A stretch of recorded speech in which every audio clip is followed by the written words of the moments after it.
കാലവർഷത്തിന് മുന്നോടിയായി തന്നെ മഴ കനത്ത സാഹചര്യത്തിൽ ലയങ്ങളുടെ ശോച്യാവസ്ഥ അടിയന്തരമായി പരിഹരിക്കണമെന്നും വീഴ്ച വരുത്തുന്നവർക്കെതിരെ പ്രോസിക്യൂഷൻ അടക്കമുള്ള കർശന നടപടി സ്വീകരിക്കുമെന്നും ലേബർ കമ്മീഷണർ അർജുൻ പാണ്ഡ്യൻ അറിയിച്ചു.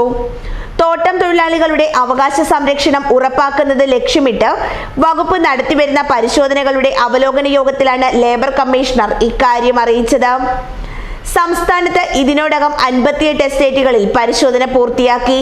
ഇതിൽ 55 എണ്ണത്തിലും ലയങ്ങളുടെ ശോച്യാവസ്ഥ, കുടിവെള്ള പ്രശ്നം, ചികിത്സാ സൗകര്യങ്ങളുടെ കുറവ്, മറ്റു തൊഴിൽ നിയമലംഘനങ്ങൾ എന്നിവ കണ്ടെത്തിയതായി ലേബർ കമ്മീഷണർ. വീഴ്ചകൾ കണ്ടെത്തിയ സ്ഥലങ്ങളിൽ വിശദാംശങ്ങൾ തൊഴിലുടമകളെ വ്യക്തമായി ധരിപ്പിച്ച് ഉടനടി പരിഹാരം കണ്ടെത്തുന്നതിന് നോട്ടീസ് നൽകി. ഗുരുതര പ്രശ്നങ്ങൾ കണ്ടെത്തിയ സ്ഥലങ്ങളിൽ അടിയന്തര യോഗം ചേർന്ന് നടപടി സ്വീകരിക്കുന്നതിന് ചീഫ് ഇൻസ്പെക്ടർ ഓഫ് പ്ലാന്റേഷനെ ചുമതലപ്പെടുത്തി. അടഞ്ഞുകിടക്കുന്ന തോട്ടങ്ങളിൽ ഇത്തരത്തിലുള്ള പ്രശ്നങ്ങൾ കണ്ടെത്തിയാൽ പ്ലാന്റേഷൻ റിലീഫ് കമ്മിറ്റികൾ വഴി പ്രശ്ന പരിഹാരത്തിനുള്ള നടപടികൾ സ്വീകരിക്കുമെന്നും അദ്ദേഹം അറിയിച്ചു. ലയങ്ങളുടെ ശോച്യാവസ്ഥ, അടിസ്ഥാന സൗകര്യങ്ങളായ കുടിവെള്ളം, റോഡ്, ചികിത്സാ സംവിധാനങ്ങൾ, അംഗൻവാടികൾ, കളിസ്ഥലം, കമ്മ്യൂണിറ്റി സെന്റർ, മറ്റ് തൊഴിൽ നിയമലംഘനങ്ങൾ എന്നിവ പ്രധാന പരിഗണനയാക്കിയാണ് പ്ലാന്റേഷൻ ഇൻസ്പെക്ടർമാരുടെ നേതൃത്വത്തിൽ പരിശോധന നടത്തിവരുന്നത്.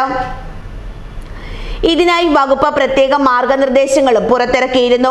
ഓൺലൈനായി നടത്തിയ അവലോകന യോഗത്തിൽ അഡീഷണൽ ലേബർ കമ്മീഷണർമാരായ Ranjith P Manohar, K Sreelal, K M Sunil, chief plantation inspector MG Suresh, DLO headquarters Biju A എന്നിവരും സംസ്ഥാനത്തെ എല്ലാ പ്ലാന്റേഷൻ ഇൻസ്പെക്ടർമാരും പങ്കെടുത്തു.